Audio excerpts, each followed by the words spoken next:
ఆమె యొక్క కుమారుని కనును తన ప్రజలను వారి పాపం నుండి ఆయనే రక్షించింది గనుక ఆయనకు యేసు అను పేరు పెట్టుదు అని.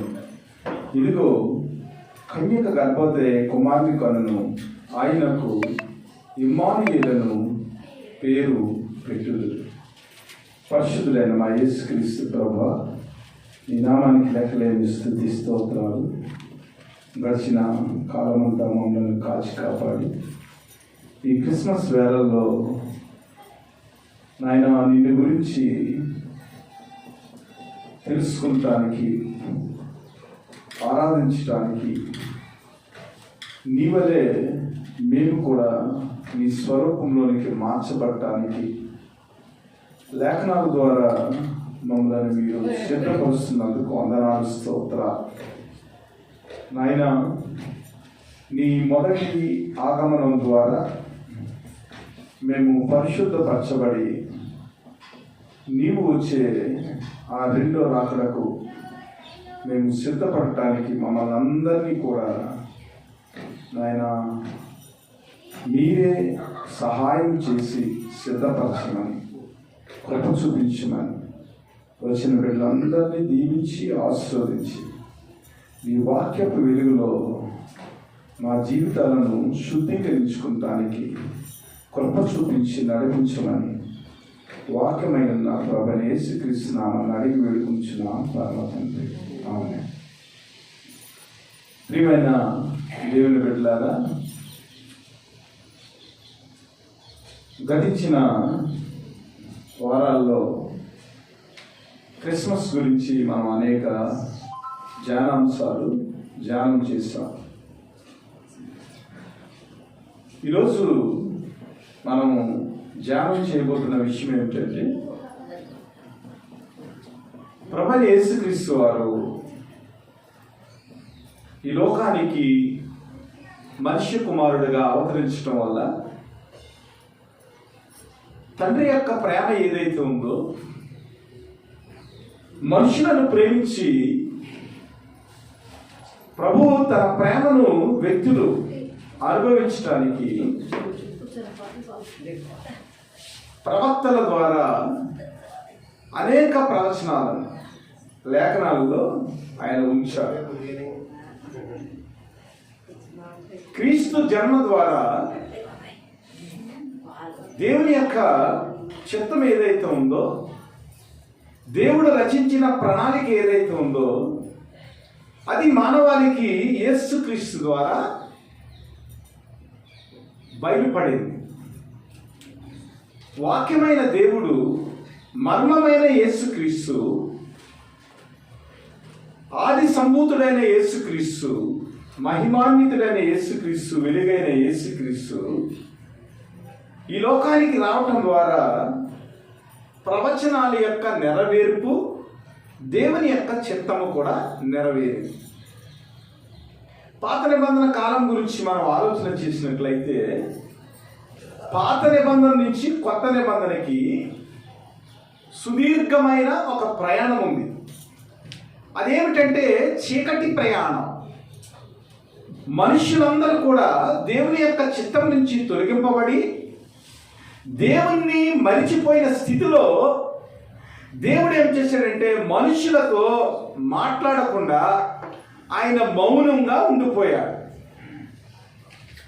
దేవుని యొక్క వెలుగు మనుషుల జీవితాల్లో రాకపోతే వారు ఎంత భ్రష్టత్వంలోనికి పోతారో, ఎంత చీకటిలోనికి పోతారో, ఎంత పాపంలోనికి వారు తోసివేయబడతారో, అదంతా కూడా ఈ 400 సంవత్సరాల కాలంలో, నిశ్శబ్ద కాలం అంటారు దాన్ని. ఈ నిశ్శబ్ద కాలంలో మనుషులందరూ కూడా దేవుని యొక్క చిత్తానికి, దేవుని యొక్క ప్రేమకు, దేవుని యొక్క ఆ ఆలోచనకు వారు ఏమాత్రము కూడా సరిపోని స్థితిలోనికి, భ్రష్టత్వంలోనికి మనుషులందరూ కూడా వెళ్ళిపోయారు.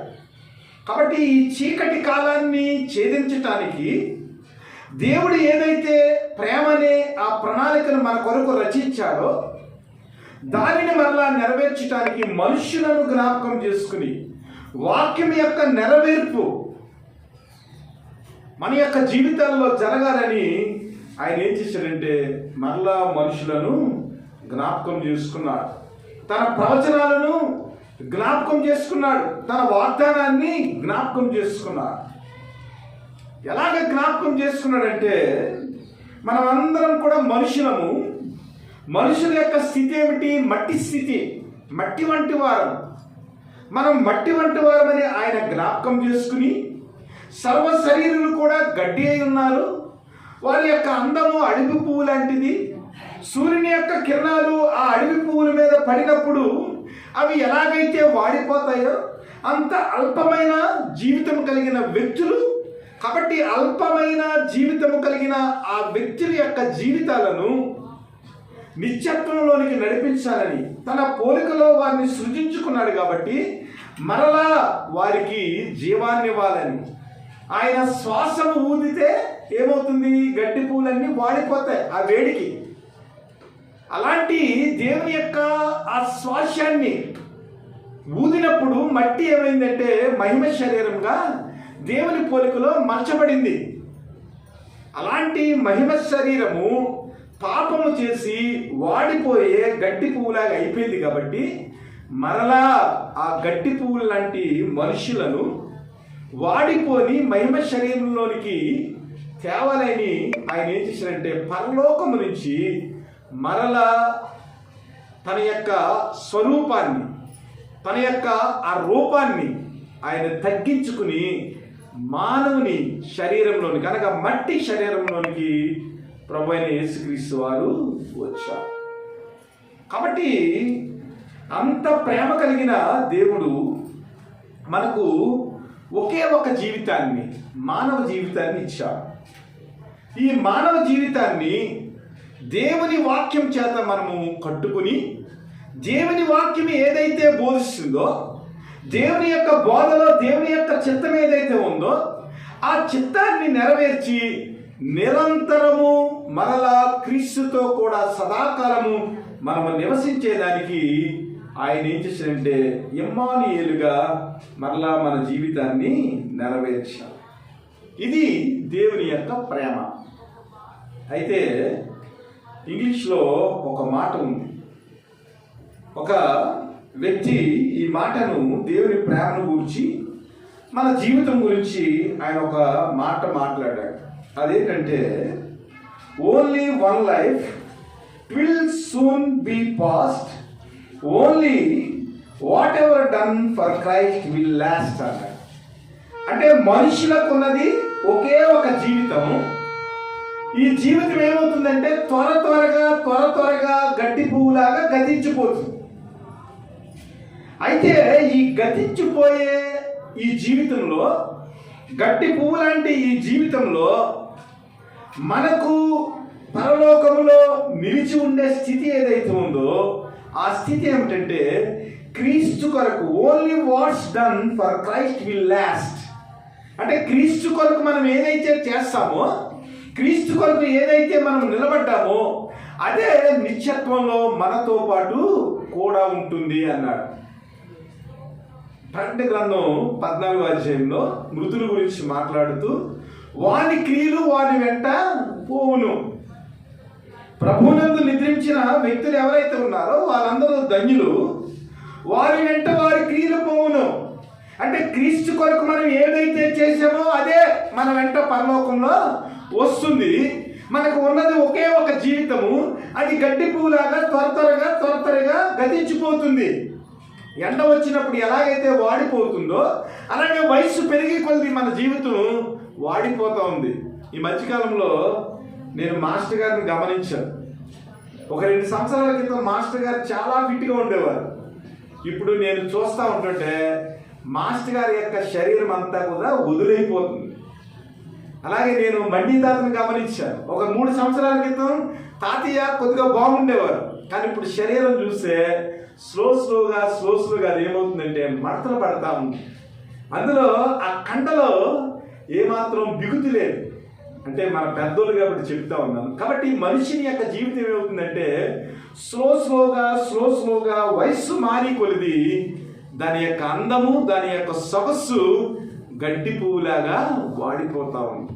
కాబట్టి దేవుడిచ్చిన ఒకే ఒక జీవితము, అది త్వరగా గతించిపోతుంది. గతించిపోయే కాలంలో క్రీస్తు కొరకు మనం ఏదైతే చేసామో అది నిత్యత్వంలో మనకు కూడా ఉంటుంది.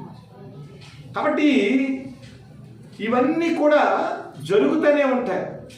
అలాగే ప్రభు అయిన యేసుక్రీస్తు యొక్క జననంలో ఏదైతే పాత నిబంధనలో ప్రభువు ప్రవచించాడో తన ప్రవక్తల ద్వారా, అదంతా కూడా నెరవేరుతా ఉంది. దేవుని యొక్క వాక్యము మన జీవితంలో నెరవేరింది.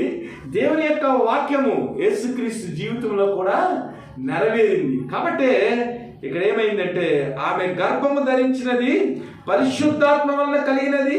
ఆమె యొక్క కుమారుని కన్ను తన ప్రజలను వారి పాపం నుండి ఆయనే రక్షించును గనుక ఆయనకు యేసు అని పేరు పెట్టుదుమనెను. ఇదిగో కన్యక గర్భవతి అయి కుమారుని కన్ను ఆయనకు ఇమ్మానుయేలు అని పేరు పెట్టు. ప్రవచనాలు నెరవేరు. బైబిల్లో ఏ అయితే ప్రవచనాలు ఉన్నావో అవన్నీ కూడా ఈ లోకము గతించిపోయే లోపులో అన్నీ జరుగుతాయి.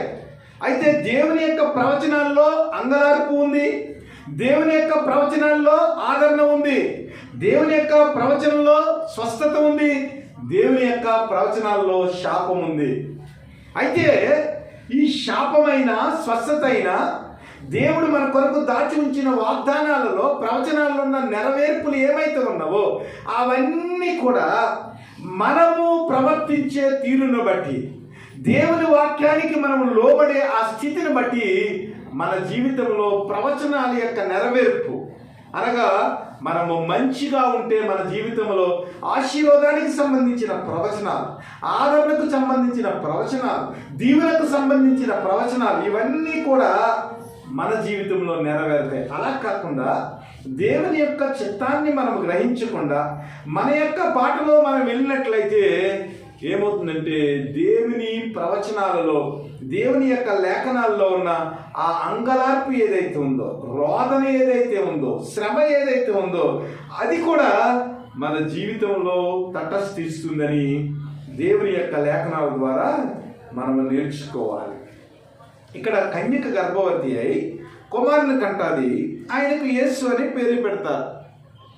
ఆ యేసు అనే పేరుకు ఇమ్మానుయేలు అని భాషాంతరమున పేరు. ఇమ్మానుయేలు అనగా దేవుడు మనకు తోడు. ఈ ప్రవచనము ఎప్పుడు జరిగింది? ప్రభువైన యేసుక్రీస్తు వారు పుట్టక ముందు యెషయా గ్రంథంలో 700 సంవత్సరాల క్రితము ఈ ప్రవచనము 7వ అధ్యాయము 14వ వచనంలో, యెషయా గ్రంథం 7వ అధ్యాయం 14వ వచనం, మీకు తీయంశం లేదు, 7వ అధ్యాయం 14వ వచనంలో ఈ మాట ఉంది. ఇదిగో కన్యక గర్భవతి కుమారుని కన్ను ఆయనకు ఇమ్మానుయేలు పేరు పెట్టుదురు. ఎప్పుడు? యేసుక్రీస్తు పుట్టక ముందు 700 సంవత్సరాలు, 720 సంవత్సరాల క్రితము ఈ ప్రవచనం పుట్టింది. అయితే 700 సంవత్సరాలు అయిపోయిన తర్వాత యేసుక్రీస్తు మరియ గర్భాన ఆయన మరలా కుమారుడిగా జన్మించాడు. మనుష్యుల యొక్క పాపాల నుండి వారిని రక్షించడానికి కలువరి శిలువలో తన శరీరం ద్వారా త్యాగాన్ని ఆయన ప్రదర్శించి మనలందరినీ కూడా మళ్ళా తండ్రి యొక్క ప్రేమలో కట్టడానికి 700 సంవత్సరాల క్రితమే ఈ ప్రవచనము యేసుక్రీస్తు గురించి చెప్పబడింది. ఎందుకు మనం ప్రవచనాలని మనం స్టడీ చేయాలంటే, బైబిల్లో ఉన్న ప్రతి ప్రవచనము నెరవేరుతుంది. అలాగే మన జీవితంలో మనం ప్రవర్తించే తీరును బట్టి దేవుడు మనకు దాచి ఉంచిన శాపమైన, దేవుడు మనకు దాచి ఉంచిన ఆ ఆశీర్వాదమైన కూడా లేఖనాల ప్రకారము అది నెరవేరుతుంది. కాబట్టి లేఖనాల నెరవేర్పు యేసుక్రీస్తు జీవితంలో ఎలాగైతే జరిగిందో అలాగే మన జీవితంలో కూడా లేఖనాల నెరవేర్పు జరుగుతుంది. కాబట్టి లేఖనాల ప్రకారం, దేవుడు బోధించిన ప్రకారం, దేవుడు సూచించిన ప్రకారము మనము ప్రవర్తించి దేవుని యొక్క ప్రేమలో ముందుకు మనము కొనసాగాలి. ఇది 700 సంవత్సరాల క్రితము ఇది ప్రవచించబడింది. ప్రభువైన యేసుక్రీస్తు వారు ఆయన క్రీస్తు పూర్వం 3వ సంవత్సరంలో పుట్టారు. అప్పుడు ఇది నెరవేరింది. ఆ తర్వాత మనం 2వ అధ్యాయం కిందకు వచ్చినట్లయితే 5వ వచనము, అందుకు వారు యోదయ బెత్లెహేములోనే, ఎలా అనగా యోధా దేశపు బెత్లెహేమ నీవు యూదా ప్రధానులలో ఎంత మాత్రమును అల్పమైన దానివి కావు. ఇశ్రాయేలీయులను నా ప్రజలను పరిపాలించు అధిపతి నీలో నుండి వచ్చినని ప్రవక్త ద్వారా రాయబడి ఉన్నది. ఈ ప్రవచనం ఎప్పుడు జరిగిందంటే ఇశ్రాయేలీ యొక్క జీవితంలో ఏ విధమైన ఆదరణ లేనప్పుడు ఇశ్రాయేల్ అందరూ కూడా దేవుని ప్రార్థించారు. ప్రభువా, మేము పాపంలో కొట్టిమిట్లాడుతూ ఉన్నాం, మా స్థితి చాలా దైనందికమైన స్థితిలోనికి వెళ్ళిపోయింది, కాబట్టి మమ్మల్ని రక్షించడానికి మేము స్వల్పమైన గ్రామంగా ఉన్నాం, ఏమాత్రము గుర్తింపు లేని వ్యక్తులుగా మేమున్నాం, కాబట్టి మమ్మల్ని దర్శించని వారు ఏం చేశారంటే ప్రభు అయిన తండ్రిని వారు ప్రార్థన చేశారు.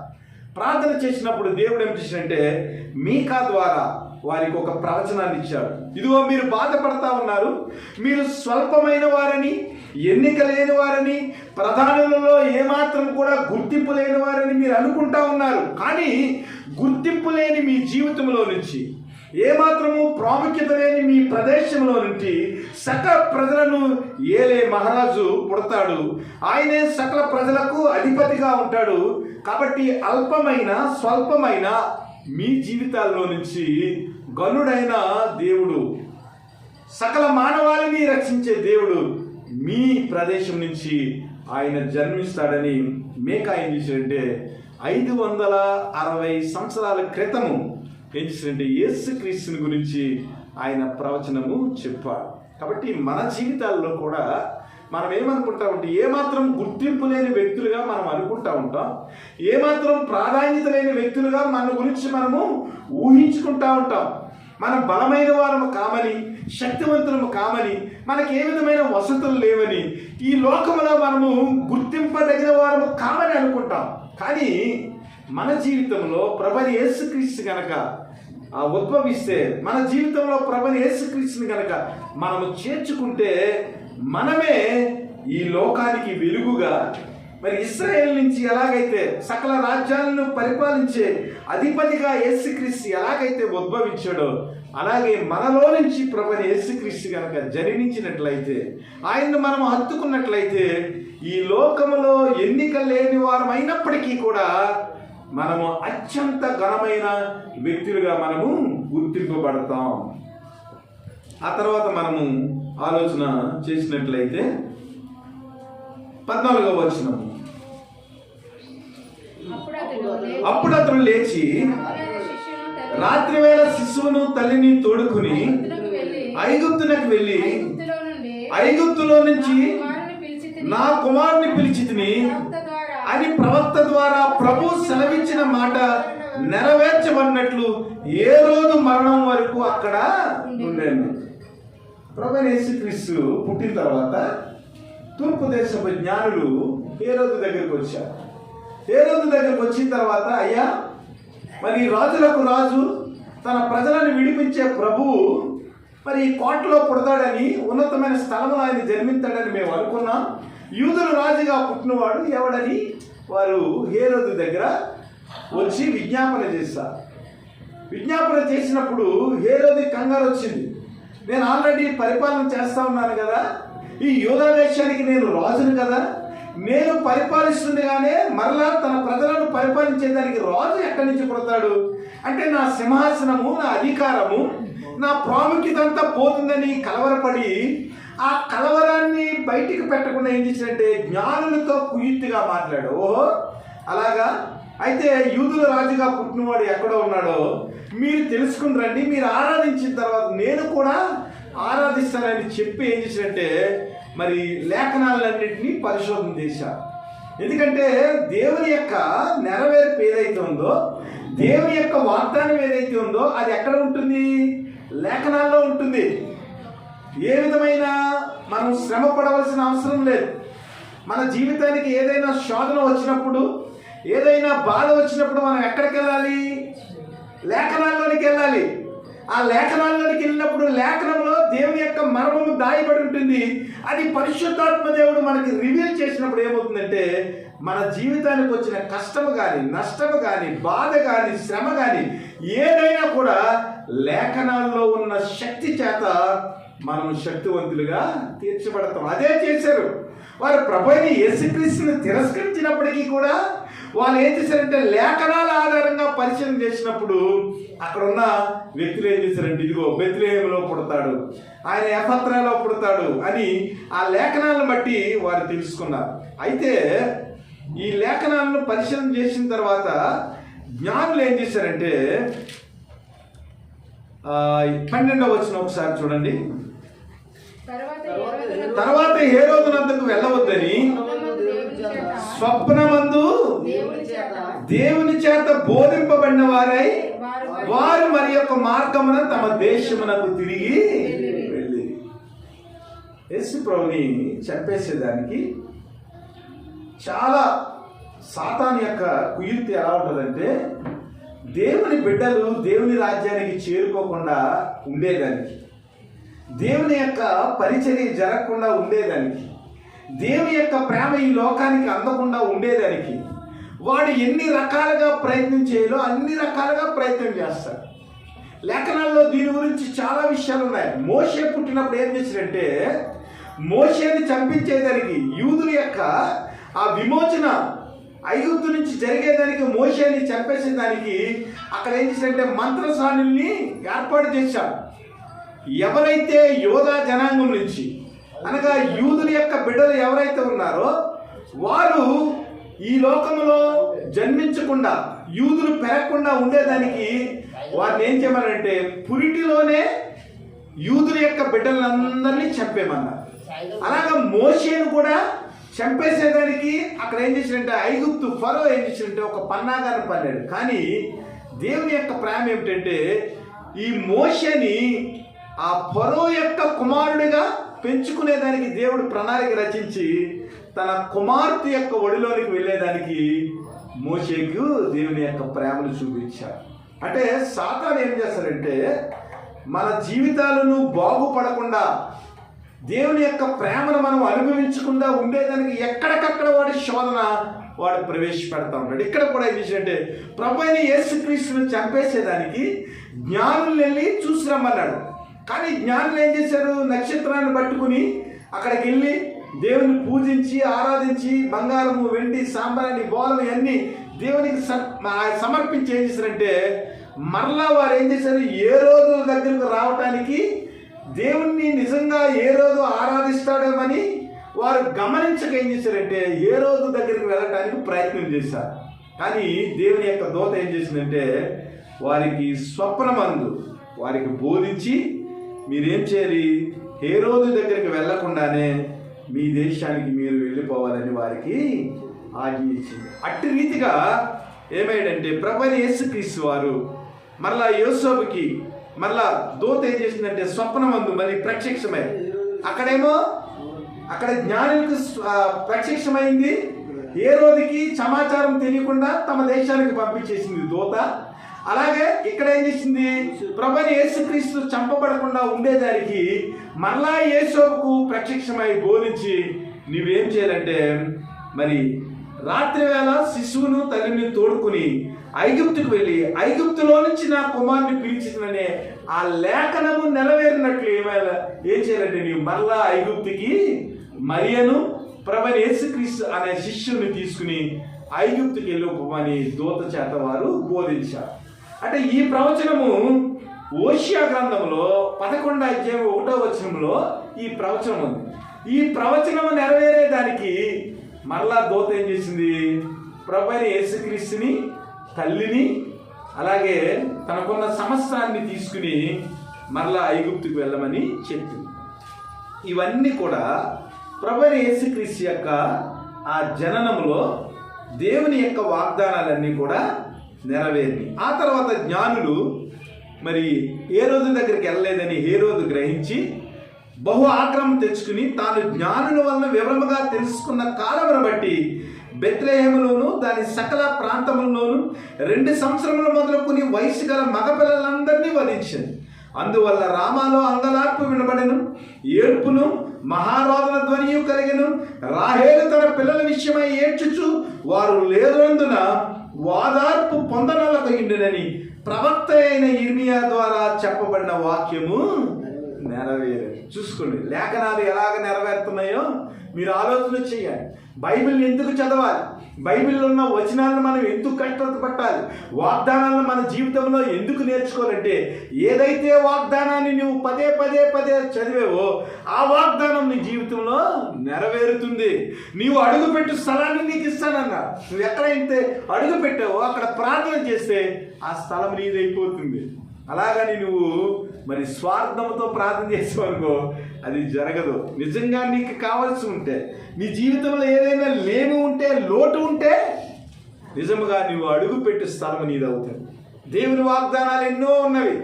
ఆశగల ప్రాణాన్ని దేవుడు తృప్తిపరుస్తాడు. నిజంగా నీకు ఆశ ఉంటే, అది దేవుని యొక్క చిత్తంలో ఉంటే, నీకు అవసరమైతే నువ్వు ప్రార్థన చేస్తే దేవుడిని ఏం చేస్తాడంటే ఆశగల ప్రాణాన్ని తృప్తిపరిచే దేవుడు. ఎందుకంటే వాగ్దానము నమ్మదగినది, వాక్యము నమ్మదగినది, వాక్యము నిరంతరము నిలిచేది, వాక్యము నెరవేరేది. కాబట్టి దాన్ని నువ్వు సంపాదించుకున్నప్పుడు ఏమవుతుందంటే ప్రతీది కూడా అది నీ జీవితంలో, నా జీవితంలో ప్రభువు నెరవేర్చేవాడిగా ఉన్నాడు.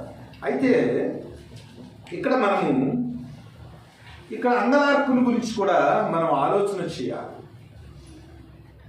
ప్రభువైన యేసుక్రీస్తు పుట్టాడు. క్రిస్మస్ అనేది చాలా సంతోషకరమైన విషయం.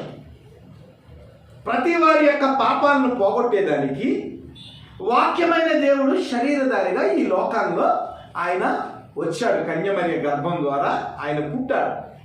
అయితే యేసుక్రీస్తు పుట్టినప్పుడు అందరికీ సంతోషం కలగాలి. యేసుక్రీస్తు పుట్టినప్పుడు అందరికీ ఆనందం కలగాలి. ఎందుకంటే ఆయన ద్వారా సకల ప్రజలకు విమోచన, సకల ప్రజల పాపములను ఆయన తీసివేస్తాడు. అంతేకాకుండా ఎవరైతే ప్రభువుకి ఇష్టలుగా ఉంటారో వారి జీవితాల్లో ఆయన సమాధానాన్ని, ఇదిగో తనకిష్టలైన మనుషులకు భూమి మీద సమాధానము కలుగునుగా కానీ ప్రవచనం ఉంది. కాబట్టి ఇవన్నీ కూడా సంతోషకరమైన విషయాలు. కానీ ప్రభువైన యేసుక్రీస్తు పుట్టినప్పుడు మరి ఏమైందంటే రామాలో అంగలార్పు వినబడెను, ఏడ్పును మహారోదన ధ్వనియు కలిగెను. రాహేలు తన పిల్లల విషయమై ఏడ్చుచు వారు లేనందున వాదార్పు పొందకుండెను అని ప్రవక్త అయిన ఇర్మియా ద్వారా చెప్పబడిన వాక్యము నెరవేరెను. దీని గురించి చాలా జాగ్రత్తగా మనం ఆలోచన చేయాలి. ఎందుకంటే ఇశ్రాయేలీయులు ఎవరైతే ఉన్నారో వారందరూ కూడా దేవుని మీద తిరుగుబాటు చేశారు. దేవుని యొక్క వాక్యానికి అవిధేయత చూపించారు. దేవుడు పోషించిన విధానాన్ని బట్టి ఏ విధమైన కృతజ్ఞత లేకుండా వారు అన్య దేవతలను పూజించారు. విగ్రహారాధనలోనికి వారు వెళ్ళిపోయారు. దేవుడు చెప్పాడు, ఎప్పుడైతే మీరు నన్ను విడిచిపెట్టారో, ఎప్పుడైతే నా వాక్యానికి అనుగుణంగా మీరు లేకుండా జీవించారో, మీ అవిధేయతను బట్టి మీ జీవితంలో మరి రోదన, శ్రమ, అంగలార్పు వస్తాయని ఇశ్రాయేలీయులకు అందరికీ కూడా ఆయన ప్రవచించాడు. అయితే ఆ ప్రవచించిన స్థితి ఏదైతే ఉందో అది ఇశ్రాయేలు జీవితంలో అప్పుడు జరగలేదు. కానీ ప్రభువైన యేసుక్రీస్తు పుట్టిన తర్వాత వారి అవిధేయతకు ప్రతిఫలముగా యేసుక్రీస్తు పుట్టినప్పుడు ఏమైందంటే రామాలో అంగలార్ అంటే యోధా, బెత్లెహేము, ఎఫ్రాయిము ఇవన్నీ కలిపి ఆ రామ అనే ప్రాంతంలో ఉంటాయి. కాబట్టి పాత నిబంధనలో మనం చూసినట్లయితే ఆ రామపట్నం, రామ అనగా అర్థం ఏమిటంటే ఉన్నత స్థలం. రామ అనగా ఏమిటి? ఉన్నత స్థలం. అయితే ఈ ఉన్నత స్థలాల గురించి మనం ఆలోచన చేసినప్పుడు మనం ఏదైతే పాపం చేసామో ఆ పాపానికి పరిహారంగా మనకు ప్రాయశ్చిత్తం జరగాలంటే మనం ఏం చేయాలి? ఉన్నత స్థలంకి వెళ్ళి బలి అర్పించాలి. కాబట్టి ఇశ్రాయేలు జీవితంలో ఏమైంది? రామాలో రాహేలు యొక్క సమాధి ఉంది. రామా ఇశ్రాయేలులకు చాలా ముఖ్యమైన పట్టణము. ఆ రామా ఎలాంటిదంటే సమూయేలు ఎవరైతే ఉన్నారో, ప్రవక్త అయిన సమూయేలు ఎవరైతే ఉన్నారో ఆ సమూయేలు యొక్క జన్మస్థలం కూడా రామా. ఇలాగ చూసినప్పుడు ఎఫ్రాయిము, మనష్షే, యోసేపు వీళ్ళందరూ కూడా రామాలో అభివృద్ధి చెందిన వారుగా ఉన్నారు. దేవుడు దీవించిన స్థలములో దేవునికి వారు అవిధేయతగా ఉండటం వల్ల, తిరుగుబాటు చేయటం వల్ల ఏదైతే స్థలము దీవించబడిందో ఆ స్థలములోనే దేవునికి అవిధేయతగా ఉండటం వల్ల ఇశ్రాయేలీయుల యొక్క జీవితంలో ఏడుపు, రోదన కూడా కలిగి. ఇది మనం అర్థం చేసుకోవాలి. దేవుడు ఎక్కడైతే మనల్ని దీవించాడు, దేవుడు ఎక్కడైతే మనల్ని ఆశీర్వదించాడో ఆ స్థలంలో మనం దేవునికి విధేయత కలిగి ఉండాలి. దేవుని వాక్య ప్రకారం మనం జీవించేవారిగా ఉండాలి. ఏ స్థలమైతే దేవుడు దీవించాడో ఆ స్థలంలోనే మనం అతిశయించి దేవునికి వ్యతిరేకంగా అవిధేయతతో మనం నడుచుకున్నట్లయితే ఆ స్థలంలోనే మన జీవితంలో అంగలార్పు, వేదన, రోదన ఉంటుందని యేసుక్రీస్తు జన్మ ద్వారా అక్కడ జరిగిన ఆ శిశువుల యొక్క వదన బట్టి మనం ఏం చేయాలంటే జాగ్రత్త పడాలి. ఈ క్రిస్మస్లో మనం జాగ్రత్త పడాలి. లేదంటే ఉన్నత స్థలం మీద మనము బలి అర్పించవలసి వస్తుంది. ప్రకటనలో ఒక మాట ఉంటుంది 3వ అధ్యాయంలో, తుతైరా సంఘం గురించి చెప్తా అంటాడు, ఒకవేళ యేసుక్రీస్తు గురించి నీవు విని కూడా మారు మనసు పొందకుండా నీవు గనక దేవుని యొక్క వాక్యానికి వ్యతిరేకంగా జీవించినట్లయితే, అవిధేయతతో నీవు నడుస్తున్నట్లయితే నీ పిల్లలను నేను చంపివేస్తున్నట్టు. దేవుని యొక్క వాక్యానికి మనం విరోధంగా నడుస్తూ ఉన్నప్పుడు, పాపంలో జీవిస్తూ ఉన్నప్పుడు దేవుడు ఏం చేస్తాడులే అనుకుంటా ఉంటాం. అక్కడ ఏం చేశాడంటే ఇర్మియా గ్రంథంలో 31వ అధ్యాయం 15వ వచనంలో చెప్పాడు, మీరు తిరుగుబాటు చేస్తూ ఉన్నారు, అవిధేయత చూపిస్తూ ఉన్నారు, కాబట్టి రామాలో అంగలార్పు వస్తుంది, మహారోదన వస్తుంది, మీ పిల్లల విషయమై మీరు ఏడుస్తూ ఉన్నప్పుడు మిమ్మల్ని ఓదార్చేవారు కూడా ఎవరు ఉండరని ఇర్మియా గ్రంథం 31:15లో ఆ మాటలు చెప్పాడు. ఆ చెప్పినప్పుడు వాళ్ళకి అర్థం కాలేదు. ఆ మాటల యొక్క నెరవేర్పు ఎప్పుడు జరిగింది? యేసుక్రీస్తు పుట్టిన తర్వాత, అంటే ఇంచుమించుగా 630 సంవత్సరాల తర్వాత ఆ నెరవేర్పు జరిగింది. మనం ఎందుకు జాగ్రత్త పడాలంటే, వాక్యము బోధిస్తూ ఉన్నప్పుడు, వాక్యము నేర్పిస్తూ ఉన్నప్పుడు, వాక్యము సత్యము చెబుతూ ఉన్నప్పుడు మనల్ని మనము ఎందుకు దేవుని వాక్యంలో కట్టుకుని అవిధేయత నుంచి మనం మల్లుకొని దేవుని వైపు ఎందుకు తిరగాలంటే, మనము పాపం విషయమై మనము చేసిన ప్రతి దానికి ఇప్పుడు రాకపోవచ్చు తీర్పు, కానీ మనం చనిపోయే టైంలో ఏదో సమయంలో దాని యొక్క ప్రతిఫలాన్ని మనము అనుభవించవలసింది. ఇశ్రాయేలీయులు అప్పుడు తిరుగుబాటు చేశారు, కానీ వారి జీవితంలో తీర్పు లేదనుకున్నారు. కానీ ప్రభువైన యేసుక్రీస్తు పుట్టిన తర్వాత 2 సంవత్సరాల లోపున్న ఇశ్రాయేలు యొక్క శిష్యులు ఎవరైతే ఉన్నారో ఆ ప్రాంతంలో అందరూ కూడా వారు చనిపోయినట్లుగా మనము చూస్తూ ఉన్నాం. కాబట్టి ప్రియమైన దేవుని బిడ్డలారా, దేవుని యొక్క ప్రవచనాలు ఏదైతే ఉన్నాయో, దేవుని యొక్క ప్రేమ ఏదైతే ఉందో దాన్ని మనం అర్థం చేసుకుని ఏం చేయాలంటే, దేవుని వాక్య ప్రకారం ఈ క్రిస్మస్లో మనము పాపము నుంచి తొలగి ప్రభువైన యేసుక్రీస్తు ఆ వెలుగు దగ్గరికి రావాలి. ఒకవేళ మనం పాపం నుంచి తొలగకుండా మన ఇష్టపడినట్లు మనం జీవించినట్లయితే ఇశ్రాయేలు జీవితంలో ఉన్నత స్థలం మీద ఎలాగైతే బలి జరిగిందో అలాగే మన కుటుంబ జీవితాల్లో, మన వ్యక్తిగత జీవితాల్లో మనము బలి అర్పించక తప్పదు. ఇది మనం జ్ఞాపకం చేసుకోవాలి. తర్వాత దేవుడు ఏం చేశాడంటే, ఏ రోజు చనిపోయిన తర్వాత ఇదిగో ప్రభు దూత ఐగుప్తులో యోసేపునకు స్వప్నమందు ప్రత్యక్షమై, నీవు లేచి శిశువును తల్లిని తోడుకుని ఇశ్రాయేలు దేశంలోకి వెళ్ళము, శిశువు ప్రాణము చూసిన వారు చనిపోయారని చెప్పాను. అప్పుడు అతను లేచి శిశువును తల్లిని తోడుకుని ఇశ్రాయేలు దేశంలోకి వచ్చాను. అయితే ఆర్కెలాయు తన తండ్రి అయిన హేరోదునకు ప్రతిగా యూదా దేశమును ఏలుచున్నాడని విని అక్కడికి వెళ్ళవరిచి స్వప్నమందు దేవుని చేత బోధింపబడిన వాడే గలిలయ ప్రాంతంలోకి వెళ్ళి నజరేతను ఊరికి వచ్చి అక్కడ కాపురం ఉండేను. ఆయన నజరేయుడు అనబడినని ప్రవక్తలు చెప్పిన మాట నెరవేరినట్టు ఇలాగా జరిగింది. ప్రభువైన యేసుక్రీస్తుకి పేరు ఏమిటంటే నజరేయుడైన యేసుక్రీస్తు. ఆయన కల్వరిగిరిలో ఆయన చనిపోయినప్పుడు ఆ శిలువ మీద ఆ మాట రాశారు, నజరీన్. నజరీన్ అంటే నాజీరు చేయబడినవాడు, ప్రతిష్ఠింపబడినవాడు, దేవుని యొక్క ప్రేమని ఈ లోకానికి చాటినవాడు. అందువల్ల ఏమైందంటే ఐగుప్తు నుంచి మరలా ప్రభువైన యేసుక్రీస్తు వారు హేరోదు చనిపోయిన తర్వాత ప్రభువైన యేసుక్రీస్తుని ఎవరైతే చంపాలని అనుకున్నారో ఆ వ్యక్తి చనిపోయిన తర్వాత మరలా దేవుడు ఏం చేశాడంటే ఐగుప్తు నుంచి మరలా బోధింపబడిన యోసేపు ద్వారా మరలా గలిలయ ప్రాంతానికి వచ్చి నజరేతను ఊరిలో ఆయన ఉన్నాడు. ఈ నజరేతను ఊరిలోనికి ఆయన వస్తాడని తెలిసి మరి దేవుని వాక్యము నెరవేర్పుగా ఇక్కడ రాయబడి ఉంది. అందుకనే యోహాను, ఆంద్రేయ, ప్రభువైన యేసుక్రీస్తు వారు, ఫిలిప్పు వీళ్ళందరూ యోహాను సువార్తలో కలుసుకున్నప్పుడు ప్రభువైన యేసుక్రీస్తు గురించి ఒక మాట మాట్లాడతారు. ఆ మాట ఏమిటంటే నజరేతు నుండి ఏదైనా మంచిది ఒకటి వచ్చిన, అంటే నజరేతు అనే ప్రాంతము చాలా భ్రష్టత్వంతో కూడుకుని పోయింది, చాలా అల్పమైన పరిస్థితుల్లో ఉంది, వారి యొక్క జీవితం అంతా అంధకారంలో ఉంది. అలాంటి ఆ ప్రదేశం నుంచి ఏమాత్రం కూడా విలువ లేని ప్రదేశం నుంచి, ఏమాత్రం ప్రశస్త లేని ప్రదేశం నుంచి మరి నజరేతు నుంచి ఏదైనా మంచిది వస్తుందా అని వారు ప్రశ్న వేసుకున్నప్పుడు ఆ ప్రాంతం నుంచి ప్రభువైన యేసుక్రీస్తు వారు వచ్చారు. లేఖనాలు నెరవేర్చబడినట్లు ఆయన నజరేయుడైన యేసుక్రీస్తు అని పిలువబడినట్లు ఏమైందంటే ఐగుప్తు నుంచి మరలా నజరేతుకి వెళ్ళి అక్కడ కాపురం ఉన్నట్లుగా మనం చూస్తూ ఉన్నాం.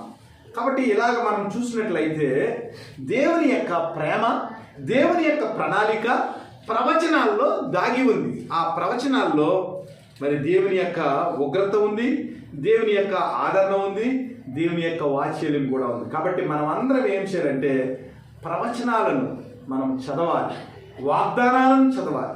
ఆ వాగ్దానాలను మన జీవితానికి మనం ఏం చేయాలంటే అప్లై చేసుకోవాలి, జీవితానికి మనం అన్వయించుకుని దేవుని యొక్క ఆశీర్వాదాన్ని మనం పొందుకోవాలి. అలాగ పొందుకోవాలంటే ఆ వాగ్దానాలు ఏమైతే మనకు బోధిస్తున్నాయో, ఆ వాగ్దానాలు ఏమైతే మనల్ని హెచ్చరిస్తున్నాయో, ఆ దేవుని యొక్క లేఖనంలో దేవుని యొక్క ఆ ప్రేమ ఏదైతే ఉందో అది ప్రతి నిత్యము కూడా మనం గమనించి దాని ప్రకారము, బోధించిన ప్రకారం, దేవుని యొక్క ఆ లేఖనాల్లో ఉన్న సారాంశం ప్రకారము మనం జీవించినట్లయితే దేవుని యొక్క కృపను మనము అందుకోగలం. అలా చూసినట్లయితే యెషయా గ్రంథము 11:1 యెషయా మొద్దు నుంచి చిగురు పుట్టును. యెషయా మొద్దు కానీ ఏమీ లేదు, ఇశ్రాయేల్ జీవితం అంతా అంధకారమే, కానీ మొద్దు మిగిలింది.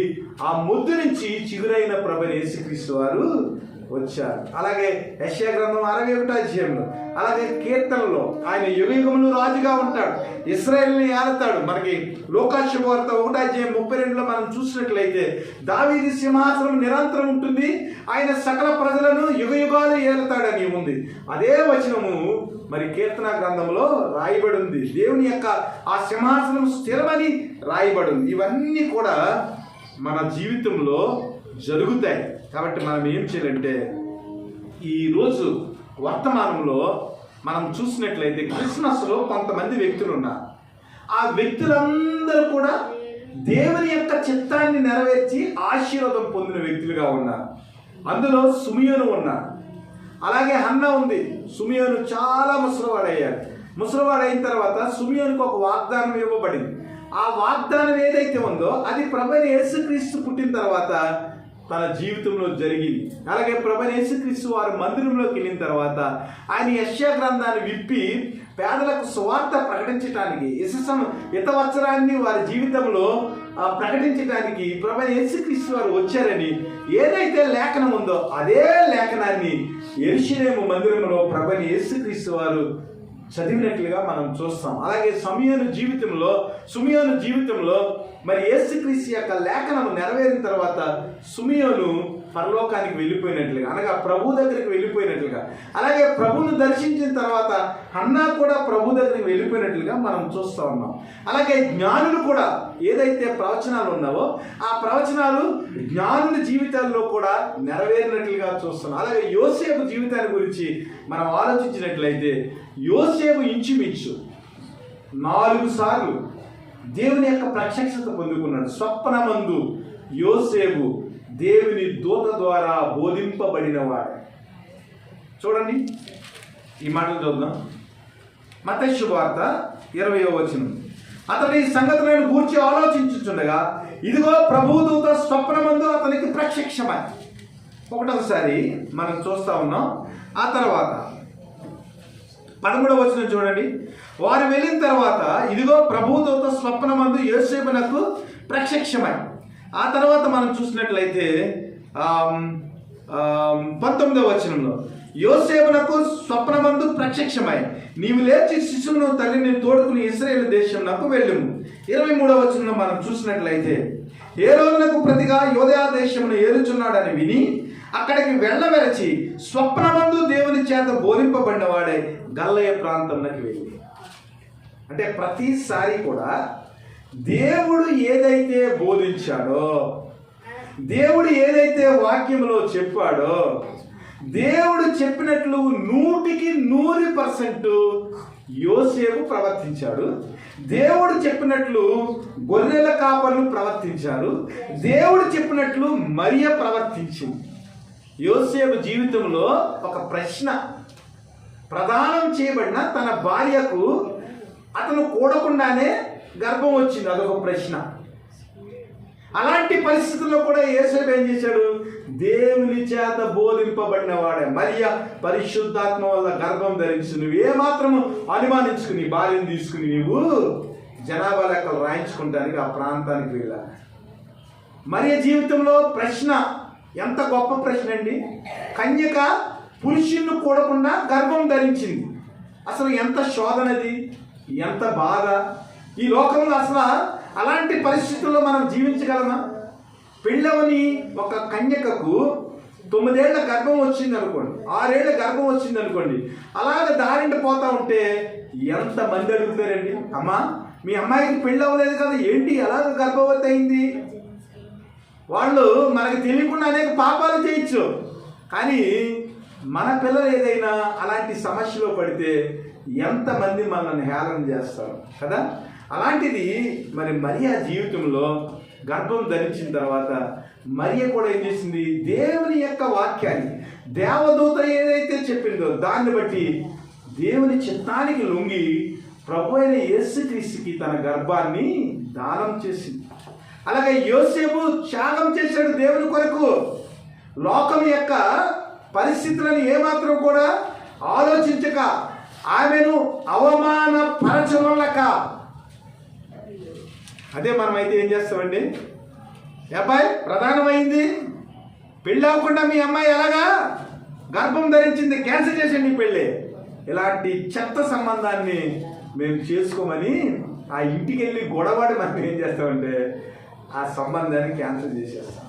కానీ యోసేపు ఏం చేశాడంటే లోకం యొక్క చిత్తము కంటే, లోకం యొక్క ఆశ కంటే, లోకం యొక్క స్థితి కంటే దేవుని చేత, దేవుని దూత చేత బోధింపబడిన ఆ సందేశం ఏదైతే ఉందో ఆ సందేశానికి తల ఒగ్గి విధేయత చూపించి యేసుక్రీస్తు యొక్క జన్మానికి కారకులుగా ఉన్నారు. అలాగే చూసినట్లయితే గొర్రెల కాపరి వారు కూడా దేవుని యొక్క ఆ మాటను అందుకుని, దేవుని యొక్క చిత్తాన్ని తెలుసుకుని, దేవుని చూసి వారు ఏదైతే విన్నారో దాన్ని ప్రచురము చేస్తూ వారి దేశమునకు తిరిగి వెళ్ళేది. ప్రభువైన యేసుక్రీస్తుని ఆరాధన చేసి మరి జ్ఞానులు తమ దేశమునకు తిరిగి వెళ్ళేది. దేవుని చేత బోధింపబడిన వారే యోసేపు మరియమ్మలు తిరిగి గలిలయ ప్రాంతంలో నజరేతుకి తిరిగి వెళ్ళి. ఇలాగ సుమియోను ఎవరిని చూసినా క్రిస్మస్లో ప్రతి వారు కూడా ఏం చేశారంటే దేవుని యొక్క మాటకు తల ఒగ్గి దేవుని ఏం చేశారంటే స్తుతించిన వారిగా ఉన్నారు. అయితే మరి క్రిస్మస్లో చిన్న అపశృతి, దేవుని యొక్క మాటను జస్ట్ అనుమానింతే ఏం జరుగుతుంది అనేది కూడా మనం చూడాలి. లూకాసు శుభవార్తకు రండి. ఇది మనము నేర్చుకోవలసిన విషయం. లూకాసు శుభవార్త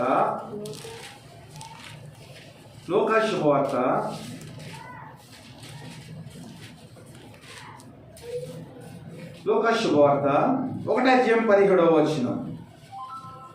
మరియు అతడు తల్లిదండ్రుల హృదయమును పిల్లల తట్టునకును అవిధేయులను నీతిమంతుల జ్ఞానమును అనుసరించుటకు తిప్పి ప్రభు కొరకు ఆయత్తపడి ఉన్న ప్రజలను సిద్ధపరచుటకే ఏలియా యొక్క ఆత్మయు శక్తియు గలవాడై ఆయనకు ముందుగా వెళ్ళను గనుక నీకు సంతోషమును మహానందమును కలుగును. అతడు పుట్టినందున అనేకులు సంతోషింతురనెను. జకర్యా ఇది ఎలాగూ జరుగును, నేను ముసలివాడను, నా భార్యయు బహుకాలము గడిచినదని ఆ దూతతో చెప్పగా దూత, నేను దేవుని సముఖమందు నిలుచు గాబ్రియేలును నీతో మాట్లాడటకును ఈ స్వార్థమానము నీకు తెలుపుటకును పంపబడితిని. మరియు నా మాటలు వాటి కాలమందు నెరవేరును, నీవు వాటిని నమ్మలేదు గనుక ఈ సంగతులు జరుగు దినము వరకు నీవు మాటలాడక మౌనివైంది అని అతనితో చెప్పాను. చూసారా, జకర్యా, ఎలిజబెత్తులు వీరు దేవుని యొక్క సేవ చేయటానికి దేవుని దృష్టిలో నీతిమంతులైండి ప్రధాన యాజకుడిగా దేవుని ఎదుట యాజకత్వం జరిగించే యాజకుడు. ఈ యాజకుడు యాజకత్వం జరిగించుండగా దేవుని యొక్క దూత మందిరంలోకి వచ్చి, ఇదిగో యాజకుడా, నీవు ముసలివాడు, నీ భార్య కూడా ముసలిది, కానీ నీ గర్భాన్ని ఏం చేస్తారంటే ఏలియా ఆత్మ కలిగిన యోహాను పుడతాడు. ఈ యోహాను ఏం చేస్తాడంటే ప్రభువైన యేసుక్రీస్తుకు ముందుగా దేవుని యొక్క మార్గాన్ని సరళం చేసి దేవుడు ఈ లోకంలో ఉద్భవించడానికి దేవుని కొరకు సువార్త చెప్తాడు. ఆ సువార్త చెప్పే బాప్తిస్మం ఇచ్చే యోహాను ఏలియా యొక్క ఆత్మ గలవాడే ముసలివారైనా మీ గర్భం నందు పుడతాడంటే జకర్యా యాజకుడై ఉండి ఇది ఎలాగూ జరుగుతుంది, ఇది ఎలాగూ జరుగును, నేను ముసలివాడును, నా భార్య బహుకాలము గడిచినదని దూతతో చెప్పగా దూత అన్నాడు, ఇదిగో పరలోకమందున్న దేవుని యొక్క సముఖాన్ని నిలిచే గాబ్రియేలును నేను, దేవుడు చెప్పిన మాట నేను చెప్తాను. అయితే ఈ సంఘటనలు ఏవైతే ఉన్నావు, నేను చెప్పిన సంఘటనలు ఏమైతే ఉన్నావు, నీ గర్భాన్ని ఏలియా ఆత్మ కలిగిన బాప్తిస్మం ఇచ్చి యోహాను పుట్టే వరకు కూడా నీ నోటంటే ఇక మాట రాదని చెప్పాడు. రాదని చెప్పినప్పుడు వెంటనే మరి జకర్యా యొక్క నోరు ఏమైందంటే మూయబడింది. ఇది ఎందుకు చెప్తున్నానంటే దేవుని వాక్యము అంత శక్తివంతమైనది. అది యాజకుడైనా సాధారణ విశ్వాసైనా నమ్మవలసిందే. దేవుని యొక్క వాక్యాన్ని 100% విశ్వసించాలి. ఆ విశ్వసించి నీ జీవితాన్ని కట్టుకున్నప్పుడే నీ జీవితంలో ఆశీర్వాదం. లేకపోతే నువ్వు ఎంత ఉన్నత స్థితిలో ఉన్నా కేవలం ఏం చేసినా అనుమానించాడండి. జకర్యా మంచివాడు, నీతిమంతుడని దేవుని చేత దేవుని దృష్టికి నీతిమంతుడై నిరపరాధులుగా నడుచుకుని, కానీ నిరపరాధి అయిన వాడు, నీతిమంతుడైన వాడు దేవుని మాట నమ్మకపోవటం వల్ల నీవు మాటలాడక మౌనమైందు అని అతనితో చెప్తాను. కాలం గడిచింది. కాలం గడిచిన తర్వాత బాప్తిస్మం ఇచ్చి యోహాను పుట్టాడు. బాప్తిస్మం ఇచ్చి యోహాను మరి పేరేంటని అడిగినప్పుడు ఏం చేశాడంటే మాటలు లేవు కదా, అప్పుడు పలక తెమ్మన్నాడు. పలక తెచ్చి దేవుడు చెప్పిన మాట ఏలియా ఆత్మ కలిగిన యోహాను అని అలాగ పలక మీద రాసేటప్పటికి మరలా జకర్యా నోటంట మాటలు వచ్చినట్లుగా చూస్తాం. అదే నా మాటలు వాటి కాలమందు నెరవేరు. దేవుని మాటలు, దేవుని యొక్క వాగ్దానం, దేవుని యొక్క లేఖనం ఏదైతే ఉందో వాటి కాలాల్లో నెరవేరుతుంది. కాబట్టి